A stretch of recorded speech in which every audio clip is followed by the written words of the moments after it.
topics and opinions expressed in the following show are solely those of the hosts and their guests and not those of W4CY Radio, its employees, or affiliates. We make no recommendations or endorsements for radio show programs, services, or products mentioned on air or on our web. No liability, explicit or implied, shall be extended to W4CY Radio or its employees or affiliates. Any questions or comments should be directed to those show hosts. Thank you for choosing W4CY Radio.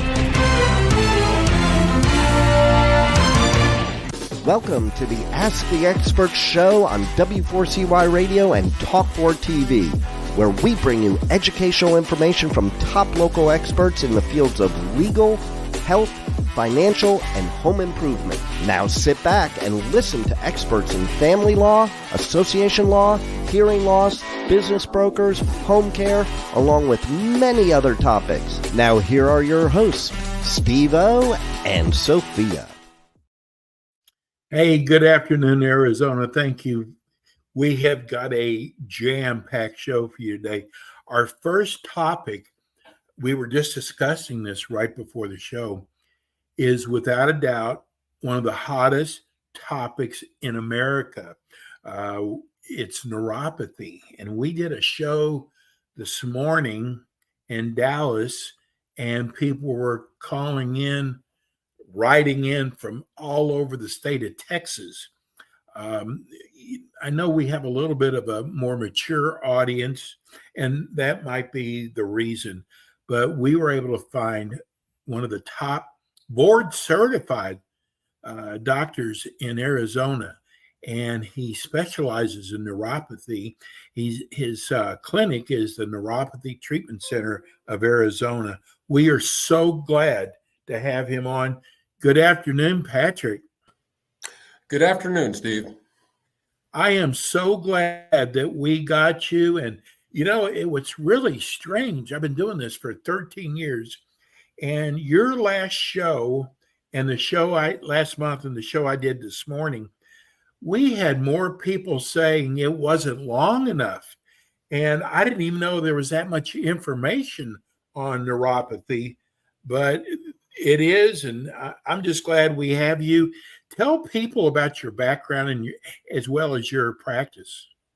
Well, my background, I'm originally from Montana, that I grew up on a cattle ranch and dryland wheat farm.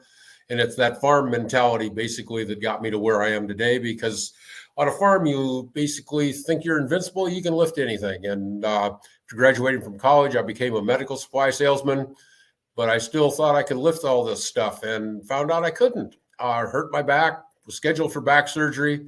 And fortunately, I had an uncle that was a chiropractor that gave me some advice finding a chiropractor here locally. And I had phenomenal results. In a 2.5-day period or 3.5-day period of time, I went from being stuck at about a 60-degree angle forward with pain going down both legs into my feet to playing racquetball. And it changed my life. The neuropathy thing is that there's over 200 things that have been identified that can cause it. My mother's, we believe, was from DDT, which was a herbicide pesticide we used a lot back in the 60s and 70s.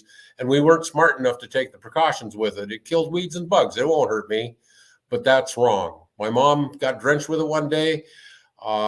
Numbness started in her feet a few weeks later, and it just progressed throughout the years. I was about 12 when it started. By the time that I started chiropractic college in my late 20s, my mom was already fully confined to a wheelchair and in a great deal of pain. When I got out, I started trying to find something to help her. Unfortunately, I never did. Both my parents passed away in 99, but found some things in 2006 that showed some promise. We started treating patients in the office in 2008, and I've learned a lot in the last 16 years. I got to tell you before we start the show that it is amazing the treatments that chiropractors can do now. I mean, if you look back 10, 15, 20 years ago, it is amazing what you all can do. Well, it's due to the fact that, and I will tell you, traditional chiropractic does absolutely nothing for neuropathy, because I tried everything I possibly could on my mom, but it's due to the fact that we've got to find some things that we can't write prescriptions. So there's got to be something out there that actually stimulates the body to heal itself. And there are things out there that the things that I actually use, a Danish physician actually won the Nobel Prize in 1903 for utilizing it on open wounds and found that basically infrared could heal. Tell me, there's so many people right now going, what is neuropathy? Well, neuropathy is a disease process, and I call it a secondary disease process.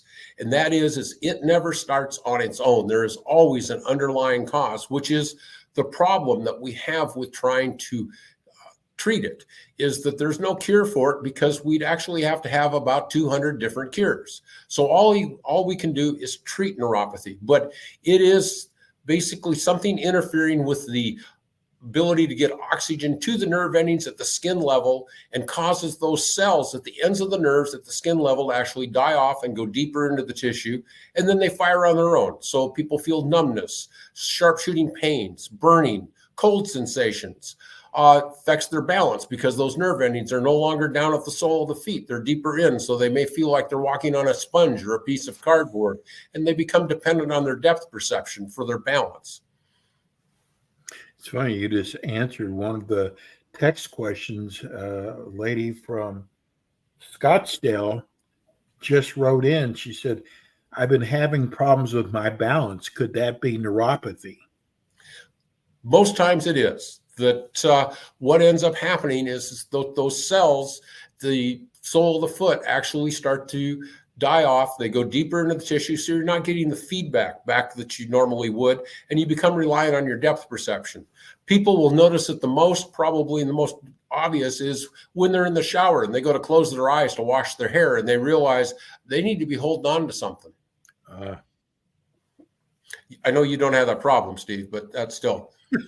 No, but I can imagine now. How painful is neuropathy? For some individuals, it's extremely painful. That the pain fibers are constantly firing, so that it basically, they're in a constant state of pain. Different things can help to relieve it to some degree.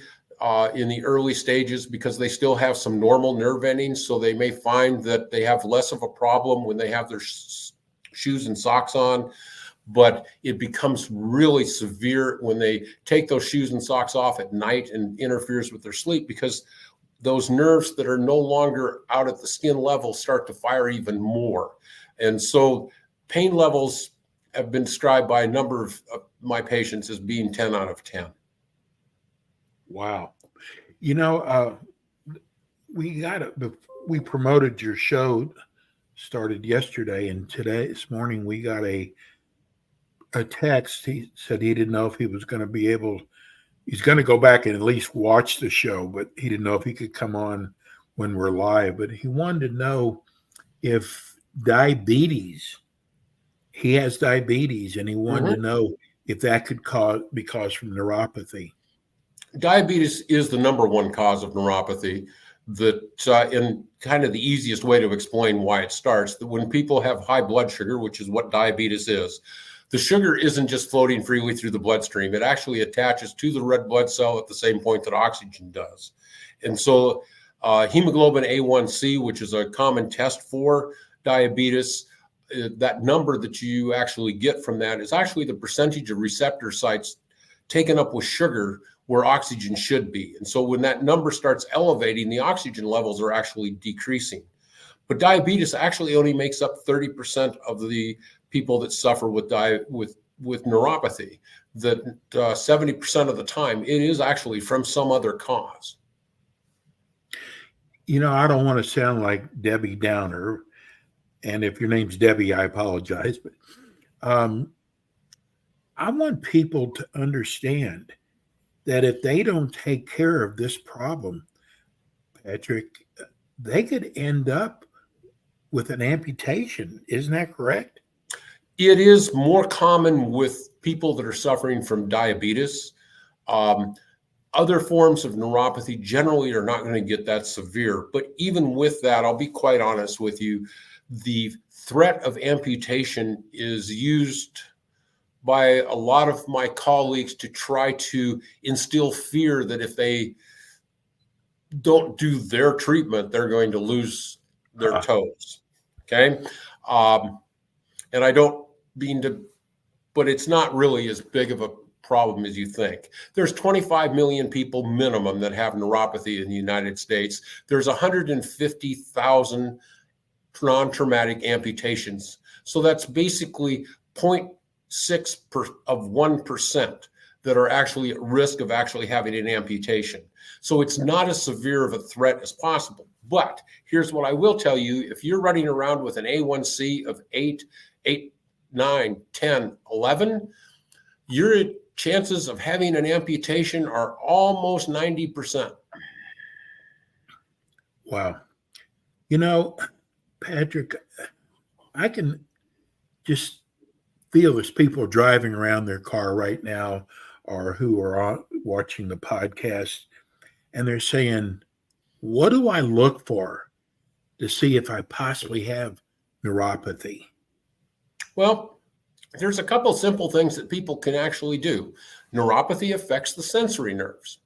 And so if you want to know whether or not you've got a loss of sensory nerves, one of the things that you can do is take a hair dryer, put it on a warm setting, not hot, so that we don't risk burning you, because chances are if you've got neuropathy, you're not going to feel the heat. Take it, blow it on the side of your head up here. That when everything is normal, you got the same nerve endings up here that you do in your big toe. So blow it up here so that you know how it should feel. Then blow it on the top of your feet and the top of your toes and see whether or not it feels the same. Hold it for a count of 3 in all those places and see. Most people are going to notice that they may not even feel the heat. They might feel the wind of the hairdryer, and that's it.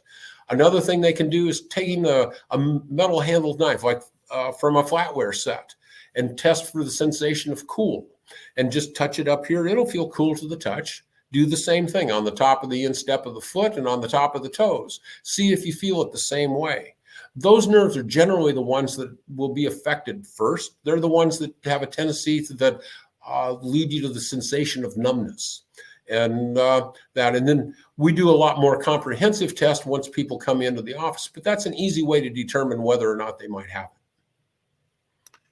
it. Here's a good one. This is Stacy in Phoenix. She said, I'm listening to your show. A lot of this sounds like my mother. I am going to absolutely set up an appointment to bring her in. She has major swelling in her legs and ankles. Does that have anything to do with neuropathy? It does, because this is the reason that people actually can get their diabetes under control and still end up developing neuropathy 2, 3, 4 years later is due to the fact that that loss of oxygen not only affects the nerve endings, but it can actually start to affect the capillaries, the microcirculation, where we actually have the exchange of oxygen and nutrients from the bloodstream. A lot of times people will notice that they start to develop spider veins, and this is due to the fact those capillaries are actually breaking down. So the blood, basically the fluid, gets down there, but it can't get back. And so you end up relying on the lymphatic system, which is the secondary way that we return fluids back to the heart and the lungs. And so during the night, if you've got your feet up, that the swelling will start to go down. But as soon as you put your feet down and start walking around again, they swell right back up again because those capillaries have actually broken down. Let's talk about treatment. I mean, everybody's body's different. So do you have to treat everybody different? There are a few different things that we do that, depending on how the severity of where it is, it becomes a lot more involved the longer people wait. And I know that sounds like I'm just trying to get people to come into the office. No, I think it's important. But the thing is that if somebody comes in and has a 40% loss of sensation versus coming in at a 90% loss of sensation, at 40%, we can generally get you back to 100% normal. At 90%, there's still going to be a residual. We're not going to be able to get it, and it's going to be more involved and unfortunately more expensive. And so it's just a matter of time. It's something that's kind of frustrating from my vantage point. And I realized that part of this is due to the fact I started treating people with neuropathy when I was 54. So everybody seemed older to me at that time. And now that I'm 70, they're not. But I've had a increase in younger people coming in with neuropathy. In fact, this coming Monday, I have one of the youngest patients I've ever had. He's 25 and he's not diabetic. So there are a number of things out there Yeah. that are starting to cause people to develop neuropathy. And the quicker we can get on it and get it treated, the less likely it's going to affect their lives. Do you do anything with supplements for neuropathy? Well, there are. I mean, I'll be quite honest with you. Yes, because of the fact that we have to do some things to increase the blood flow into the body. One of the major things that we use is supplements to increase a compound in our body called nitric oxide. And there's a number of different supplements out there, and weightlifters are familiar with it because it does increase blood flow into our body.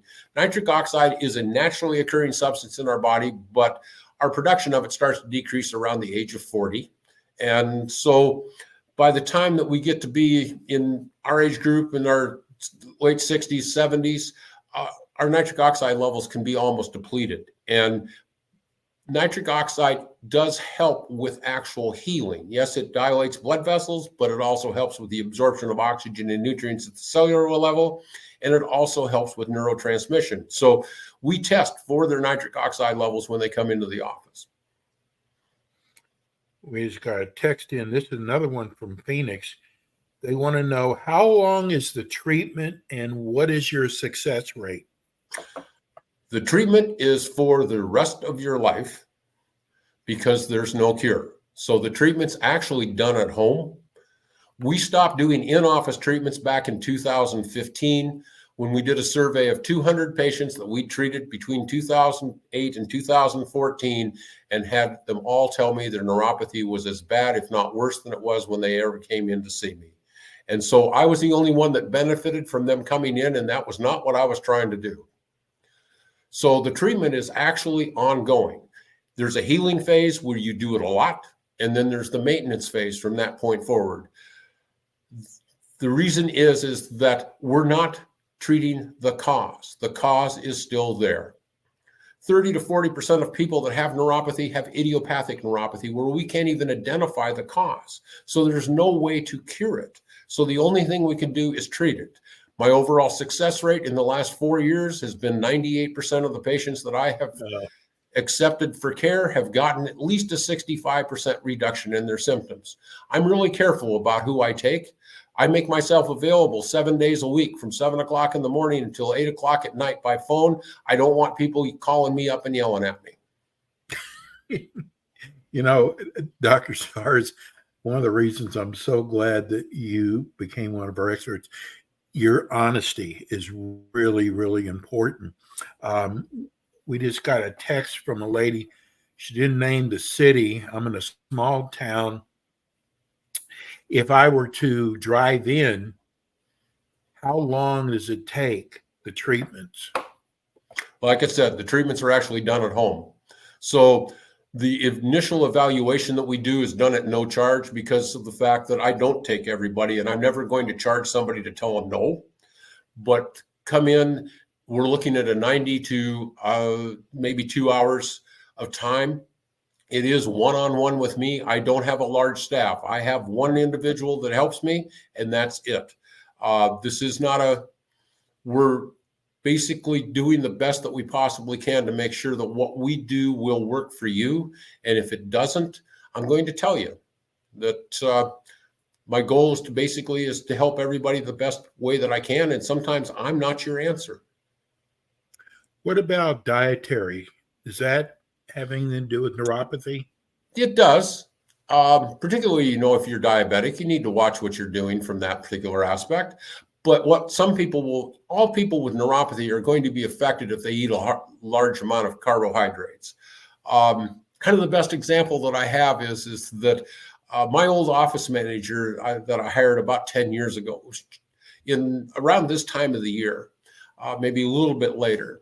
And I had taken at that time, we were still doing some in-office treatments and and so I took the Friday after Thanksgiving off, and Carla came in and was doing the treatments on people. And she called me at lunch and said, everybody's worse.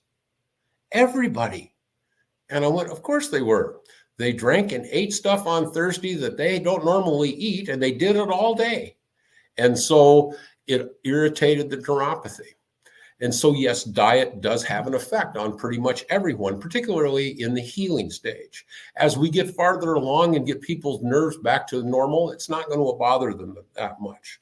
But here in Arizona, a lot of people may have noticed that when we go through the monsoon times, that their neuropathy is actually worse. Because of the fact that we have such a change in elevation here in this country, or in the state, I have patients that when they go to their summer home up in the mountains where they're at 6,000 feet, their neuropathy is killing them and didn't understand why. And it's basically because of that change in elevation. So that we can get this all under control. That it's amazing to hear people that have developed the neuropathy and had the problems like that in one summer. And then after the treatments, they go up and they go, no problem whatsoever. Went for a hike. This is Craig. He said, I live in Arizona 6 months out of the year. I think I do have neuropathy. Some people have told me that alcohol drinking could cause neuropathy. I am going to call when I get back in town and be your first patient. Well, he won't be his first patient, but does alcohol have anything to do with it? Certainly. It's the same thing that ends up happening with diabetes. Alcohol, that when your blood alcohol content goes up, the alcohol attaches to the red blood cell, same place that oxygen would. Actually has a higher affinity for it. And so if prolonged use of alcohol will actually cause a deterioration of those nerve endings. And generally the reason that these things start in the hands and the feet is that you'll use up the oxygen in the more vital areas. And as you get farther away from the heart and the lungs, there just isn't as much there. And so that's the reason that people start to develop it generally in their feet. And then sometimes it'll also start to develop in their hands. Well, I got to tell you, I cannot believe there's so much information out there on neuropathy. Tell people, and it's so obvious you love doing this, and I kind of call it giving back. And just tell people why they should come see you. Due to the fact that one thing that I'll promise you is that I'll be straightforward and I'll be honest with you. I do have an effective treatment for neuropathy. If I didn't, there's no way in God's green earth I could have had my clinic open for the last 16 years. But the thing is that most people get told that there's nothing that can be done for neuropathy. And I don't mean to sound cynical, but in all actuality, that's primarily just due to the fact that the pharmaceutical companies are putting that out there because they love selling drugs. And there's a big market. Billions and billions and billions of dollars are sold for pharmaceuticals to treat neuropathy. And they don't do anything to actually stop the actual progression of neuropathy. And it is a progressive disease. It gets worse over time. Wheelchairs are real things that people with neuropathy end up in, and they don't have to. So there's a way to actually get this under control. We have done pre and post biopsies on patients and showed we can increase nerve density by over 400%. So we can actually reverse it. But the real key is sustaining it. And the only way we can sustain it is to actually do a maintenance type of treatment to maintain those things that we've gained. John, Patrick, give everybody your phone number, how they can reach you, as well as your website. Okay. My phone number is 480-556-1358. That phone is answered 7 days a week from 7 a.m. to 8 p.m.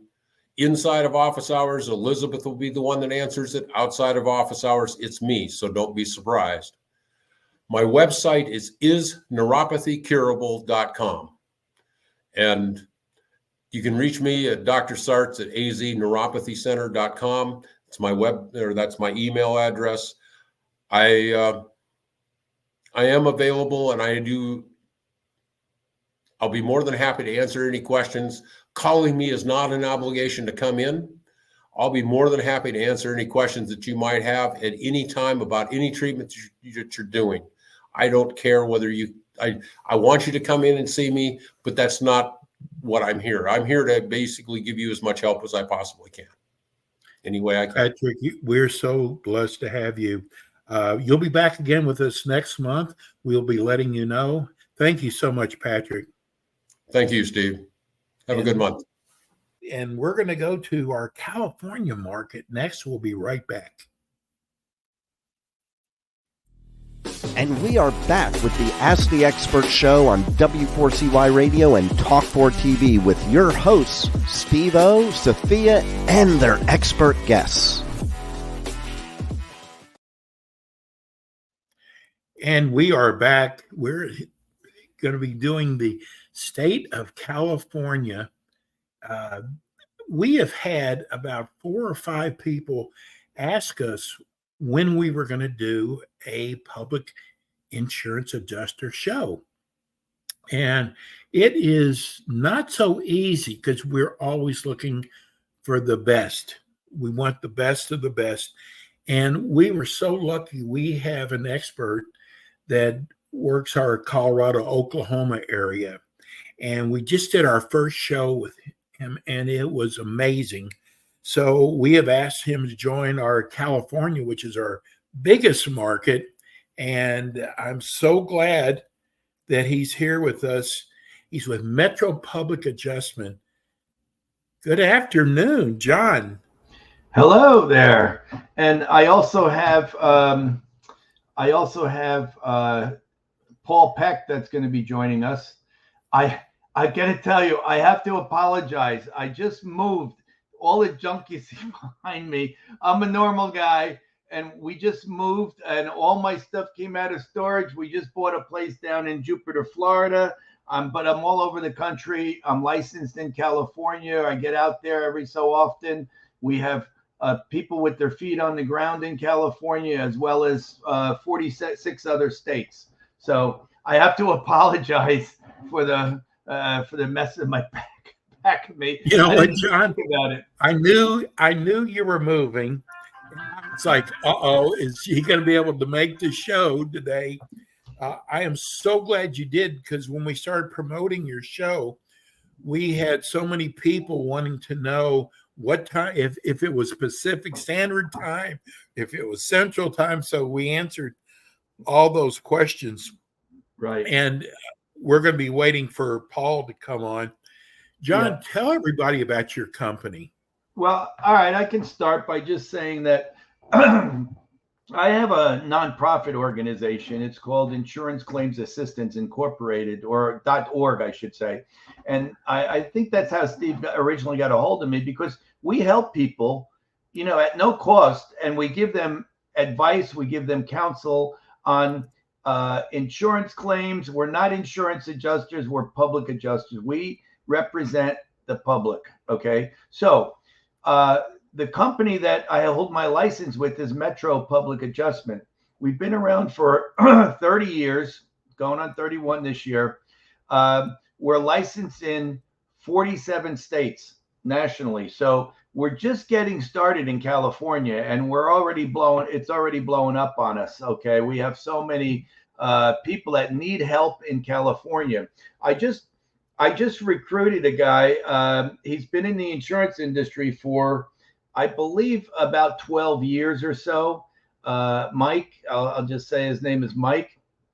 And he came to work with us because he's been an insurance adjuster for 12 years, and he's tired of the way that his insurance companies that he's been representing and working for are treating his clients. So he came over on the public adjuster side. How do you like that? It happens a lot. Amazing. Happens a lot. So I'm glad to say that we have about 400 years of adjusting experience. I've been at it for 13 years personally. Okay. And I was a general contractor before that. I built high-end swimming pools in the Northeast. I built a couple of houses, so I know construction well. My wife came to me 13 years ago and said, "Hey, John, you may be able to do this. You're not going to be able to jump on and off that construction equipment and jump into holes and everything else like you've been doing your whole life. So you better look for something else." And I found this, and it's been a home run.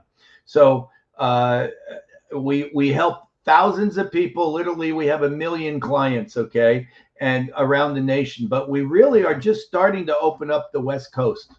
And so, John, tell people how, because since you're just starting in California, tell maybe someone out there who would like to become a public insurance adjuster. Sure. And we've been doing that. So I do recruit. I'm a recruiter. I'm trying to add public adjusters to our roles, and I recruit nationwide. So I'm personally licensed in over 30 states. Our company, again, is licensed in 47.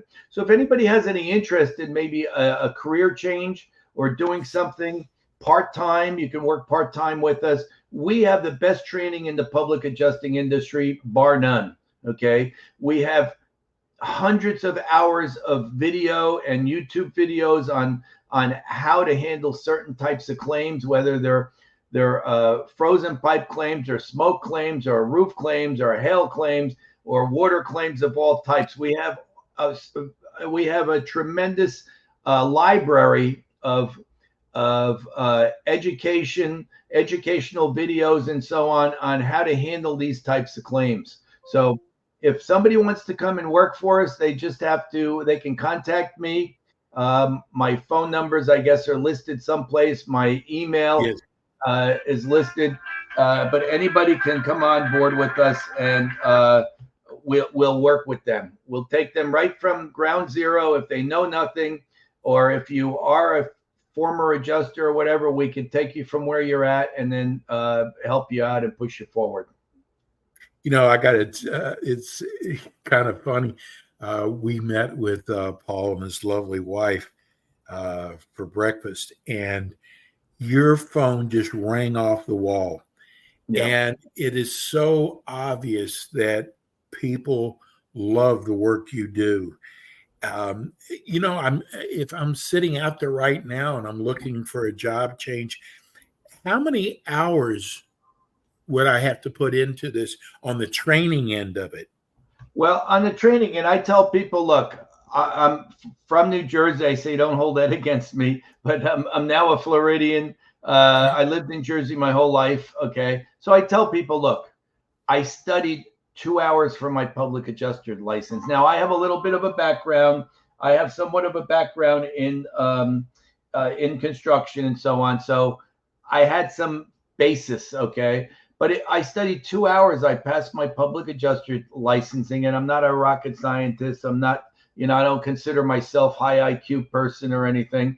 But 2 hours, I passed the test, and I said, okay, I'm gonna make a whole bucket load of money, help a lot of people. Well, it doesn't work like that. It's not a get rich quick scheme. If you want to come and work with us, you have to learn. Although I've had people.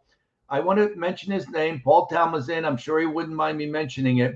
He came and started with me 13 years ago. He made $100,000 his first year. But the reason why I mention his name is this Friday. Today's Wednesday. Yeah, Friday.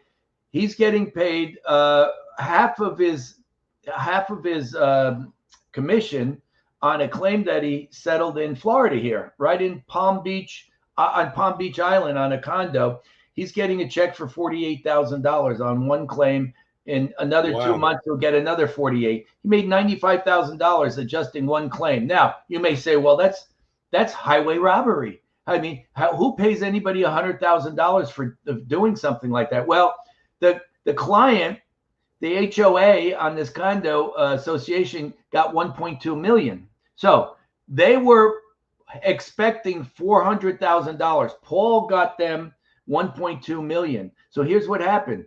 And I talked to the president of Metro Public Adjustment. He said this never happened before like this. The HOA got together and said, you know what? Paul Talmazin did such a tremendous job. We're giving him an extra 5%. 5% of $1.2 million is $60,000. And the HOA agreed to pay him an extra $60,000 for the work that he did.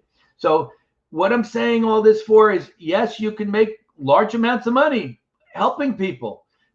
I mentioned this the other day on a meeting. I said, most areas where you're helping people, like in this area of social work, even teachers, police officers, nurses, I mean, you can make a very comfortable living, let's face it. But $90,000 for one claim I mean, most people earn that, if they're lucky to earn that in a year or two. So yes, now that's the exception. It's not the rule. I just want everybody to know that it's not a get rich quick scheme, but large claims nationwide are out there. So I want to mention one other thing to you, Steve. The gentleman that I recruited out in LA, I think he might be in Semi Valley, I'm not sure, but he told me, he said, all the fires that are occurring out there, he said, John, these homes are inundated with smoke damage throughout. Okay. And that same thing happened, I believe it was probably right before COVID. There were major fires in California where people were getting screwed and tattooed royally. And we are out there, we're helping these people. We're able to help these people. We do free inspections. We'll do a free inspection for someone, do smoke tests to see if their home has any smoke damage in it, because smoke in a home can become a carcinogen. And if you are inundated with the smoke damage that has been occurring in Southern California, you need to have somebody get out there. We do a free inspection for you, a free smoke test to see if you have any smoke in your house that should be covered by your insurance company. We just got a text from Rhonda. She wants to know, do you, we think we have mold. Mm-hmm. Does that come under what you do?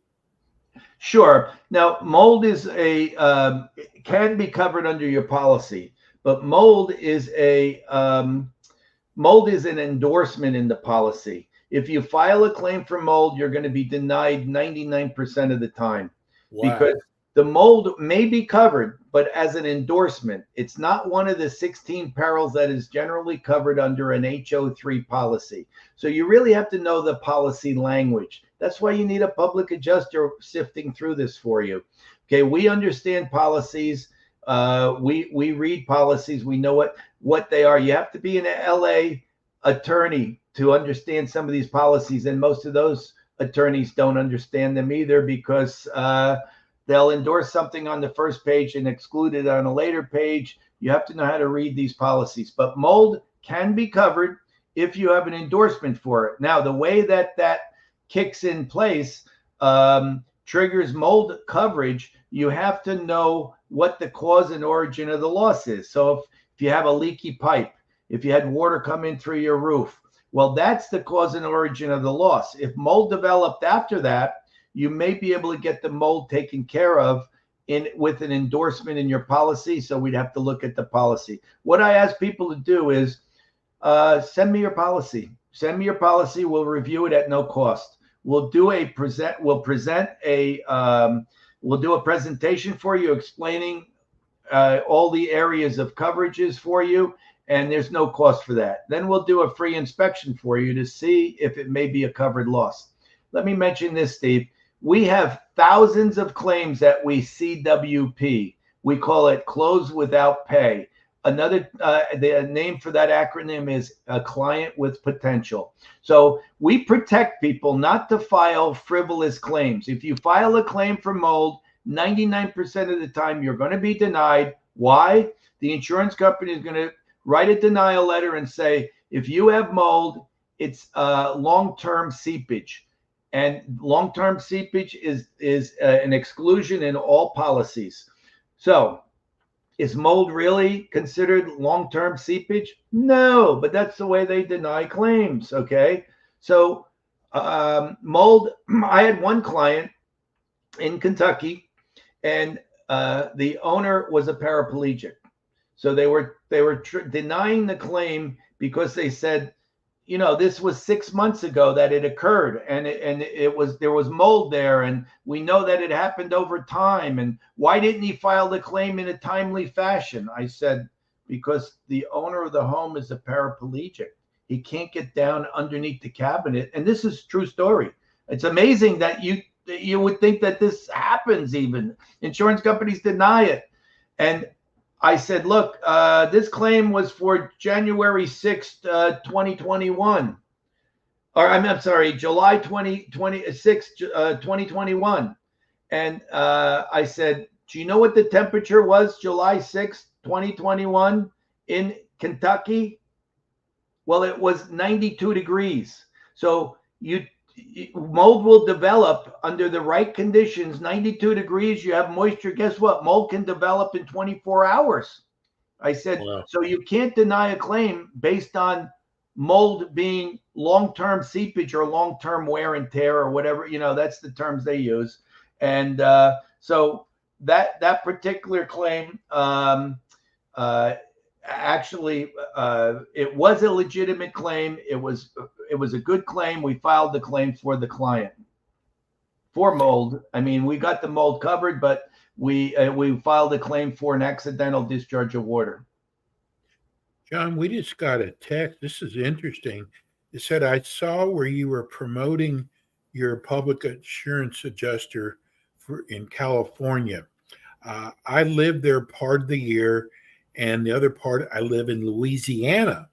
Right. We just had a hurricane here. It seems like they don't like public adjusters here. Is there any truth to that? That you're absolutely right. And now the Louisiana Bar Association has a strong bar association. They don't want public adjusters in Louisiana typically. Now we can work there, but we don't work on a percentage fee basis. And most public adjusters nationwide just work on a percentage fee basis, kind of like an attorney does. They'll take a percentage. Whereas in Louisiana, that's not the case. They don't allow public adjusters to work on a percentage fee basis. You have to state, and I'm not even sure, all of the particulars in Louisiana. I know that we don't work there generally because you have to state the fee that would be charged for a particular claim. And how could we possibly know it unless we get into the claim and look at the claim? So it's a difficult situation. Now, when Katrina occurred, I know I wasn't even a public adjuster at the time, but our company sent probably 20 adjusters down there to help those poor people with Katrina. And we were able to work down there at that time. So the laws may have changed. I'm not sure. Every state has their own laws for public adjusters.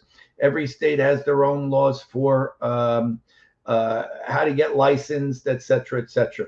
By the way, Steve, did you see Paul join us at all? Is he on or no? You don't? Yeah, I'm surprised. I know I talked to Paul a little earlier, and he was surely planning to get on. So, but it's perfectly all right. In the near future, what I plan to do is put experts on. We have experts like the Merlin Law Group who practice out in California. Tremendous company. They're the cat's meow to legal representation, okay, in California. So we will be bringing the likes of Merlin Law Group, Chip Merlin, on some of these radio programs to talk to you about the legal aspect of handling a claim. We also have other experts like Frank Moore. Frank Moore is licensed in 14 states. Colorado is one of them, Steve. That's where we'll probably go with him. He's the expert of experts on hail damage and roof damage. He's been doing that since the 1960s, and he's 75 years old. He's still at it.